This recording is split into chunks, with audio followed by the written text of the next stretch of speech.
আজ আমি তোমাদের সাথে এই চকলেট কেকের ডিজাইনটা শেয়ার করব। আমি বেস রেডি করে নিয়েছি প্রথমেই, তারপর চকলেট গানাজ দিয়ে পুরো কেকটাকে সেট করে নিয়েছি এবং স্টার নোজেলের সাহায্যে রেড কালার দিয়ে 4টে ফ্লাওয়ার করেছি এবং তার পাশে আমি দুটো করে ফ্লাওয়ার ক্রিয়েট করব হোয়াইট কালার হুইপিং ক্রিম দিয়ে। দেখো হোয়াইট কালার দিয়ে ফ্লাওয়ার ক্রিয়েট হয়ে গেলে আমি ইয়েলো কালারের ক্রিম নিয়ে নেব পাইপিং ব্যাগের মধ্যে। স্টার নোজেলের সাহায্যে আমি 3টে ডট দিয়ে দেব এই পুরো কেকটাকে। এই কেকটা বেস করেছি স্টার নোজেলের সাহায্যে আমি এই কেকটা রেডি করেছি।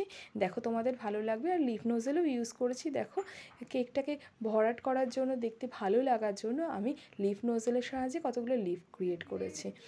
এবার আমি কি করেছি, কিছু জায়গা ফাঁকা ছিল সেখানে আমি ম্যানেজ করার জন্য স্টার নোজেল দিয়েছি। দেখো আমি একটা ফ্লাওয়ার ক্রিয়েট করতে গেছিলাম, সেটা ভালো হয়নি, সেটাকে নাইফের সাহায্যে আমি সেটাকে তুলে দিয়ে স্টার নোজেলের সাহায্যে 4-5টা ডট দিয়েছি এবং তার পাশে লিফ ক্রিয়েট করেছি, লিফ দিয়েছি যাতে ওখানে একটা ডিজাইন ক্রিয়েট হয়, ওটা দেখতে ভালো লাগে। দেখো আমার কেক রেডি, কিন্তু আমি ফ্রিজে রেখে দিয়েছি। সকালবেলা উঠে দেখি কেকের বিশ্রী অবস্থা, তখন সেটাকে কীভাবে ম্যানেজ করব। দেখো ফ্লাওয়ারগুলো নিচে নেমে গেছে, তখন স্টার নোজেলের সাহায্যে একটু বেনি টাইপের ডিজাইন করেছি। দেখো কেকটা খারাপ লাগছে না। যদি তোমাদের আমার কেক ভালো লেগে থাকে তাহলে প্লিজ লাইক অ্যান্ড সাবস্ক্রাইব। আর কিছু বুঝতে না পারলে আমাকে জানিও।